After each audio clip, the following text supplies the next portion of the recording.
Throughout human history, there have been countless rebellions against tyranny, but only one completely shattered the foundations of the global colonial system. The Haitian Revolution is one of the most magnificent, brutal, and deeply moving epics in human history. When 500,000 enslaved people rose up against the world's most powerful empires, France, Great Britain, and Spain, and won. It is a narrative filled with blood, fire, voodoo, and an unyielding desire for freedom.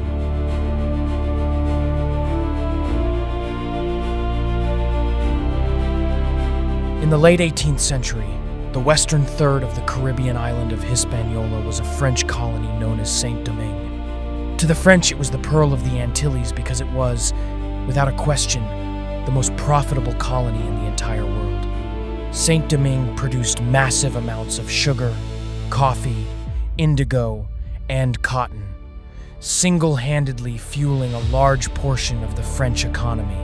But this immense wealth was built on a foundation of absolute, unimaginable human suffering. The colony was home to roughly 500,000 enslaved Africans, ruled by just 30,000 white colonists. The social hierarchy was simple but deadly. At the top were the white planters. At the bottom were the slaves, who outnumbered their masters nearly 15 to 1. The conditions on the sugar plantations were so brutal and the labor so exhausting that the average life expectancy for an enslaved person arriving from Africa was just 3 to 5 years. The French planters calculated that it was cheaper to work a slave to death and buy a new one from Africa than it was to provide adequate food, clothing, and medical care. Torture, whippings, and public executions were daily occurrences used to keep the massive slave population too terrified to rebel. But terrorism cannot stop the boiling volcano. One day, it will erupt. The spark that finally ignited this volcano came from across the Atlantic Ocean. In 1789, the French Revolution broke out in Paris. The world heard the thunderous declaration of the rights of man. Men are born and remain free and equal in rights. When these words reached Saint-Domingue, they meant different things to different people. The white colonists wanted independence from French trade laws. The wealthy, free people of color wanted equal rights with the whites. But the 500,000 enslaved people heard something much simpler. They heard that slavery itself was an illegal violation of human rights. The official revolution began on a stormy night in August 1791, deep in the northern forests of the island, at a secret clearing called Bois Caiman. There, a large group of enslaved people gathered for a traditional African voodoo ceremony. The ceremony was led by a voodoo priest named Duddy Boukman and an enslaved woman named Cécile Fatiman. In the howling wind and rain, Boukman delivered a passionate, chilling speech. He told the gathered crowd that the white man's God demanded tears and suffering, but the African gods demanded vengeance and freedom. He urged them to throw away the images of their master's God and listen to the voice of liberty singing in their hearts. They swore a sacred oath of rebellion. A few days later, on the 22nd of August 1791, the signal was given. The northern plains of Saint-Domingue erupted into flames. Enslaved workers rose up simultaneously on hundreds of plantations.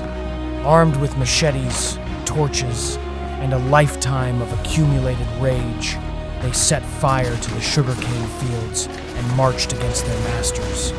Within weeks, the most profitable colony in the world was burning, and the white colonists were fleeing for their lives. As the chaos grew, the unorganized rebellion needed a brilliant mind to turn it into a disciplined army. That mind belonged to a man named François-Dominique Toussaint, later known to history as Toussaint Louverture. Toussaint was an extraordinary individual. Born into slavery, he had been fortunate enough to be educated by a lenient master, learning to read and write French, and studying military history and philosophy. He was in his late 40s when the revolution began, an old man by plantation standards, but he possessed a genius for organization and military strategy. Toussaint joined the rebellion and quickly rose through the ranks. He realized that raw anger was not enough to defeat European armies. He trained the former slaves in European military tactics, guerrilla warfare, and discipline, forging a highly effective revolutionary army. His tactical brilliance was so incredible that his enemies gave him the nickname Louverture, which means the opening, because he always found an opening in the enemy's lines. Over the next decade, Toussaint became the undisputed leader of the island. He played the European superpowers against each other with masterclass diplomacy.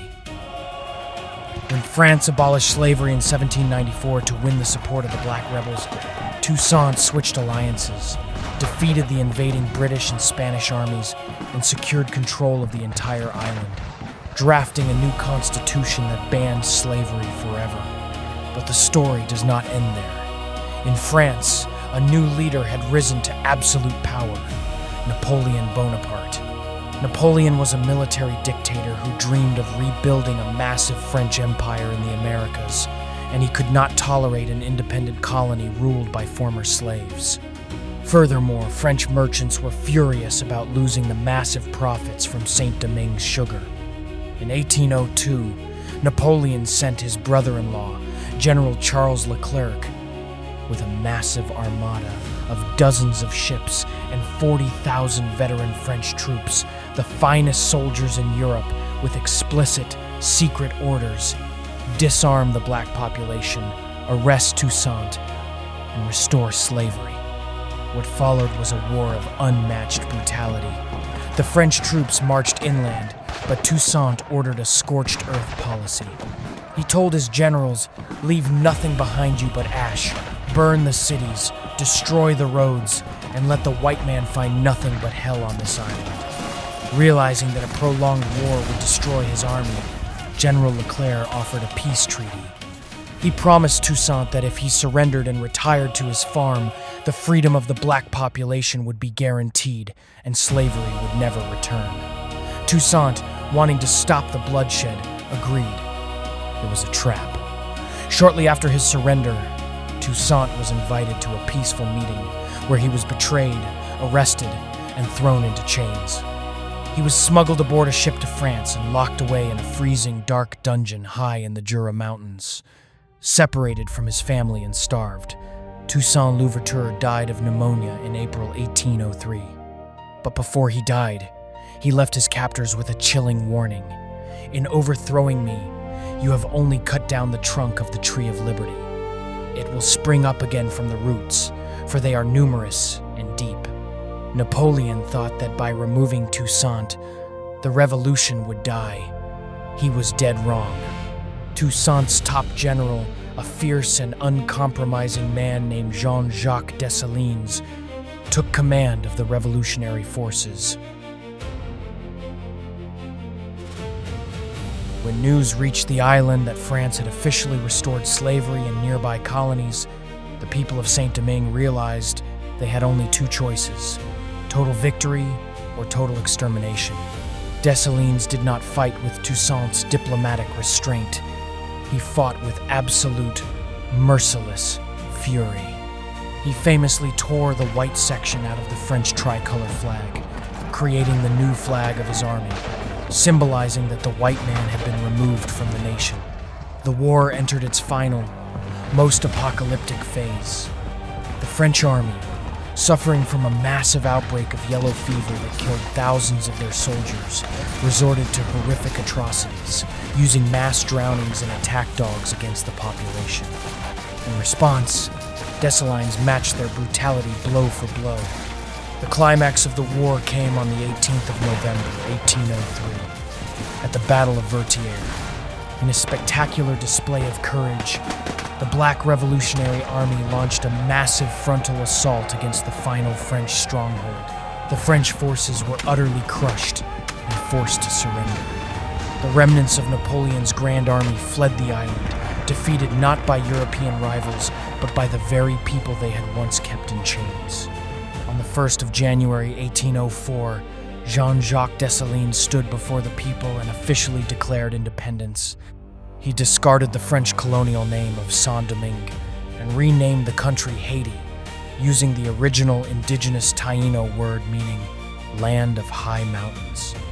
Haiti became the second independent nation in the Americas after the United States, and the first country in world history to be founded by a successful revolt of enslaved people. The Haitian Revolution was a monumental moment in human history. It proved to the entire world that the desire for freedom is more powerful than the chains of bondage, and that human dignity cannot be beaten into submission. It gave hope to millions of enslaved people across the Atlantic and struck terror into the hearts of colonial empires everywhere.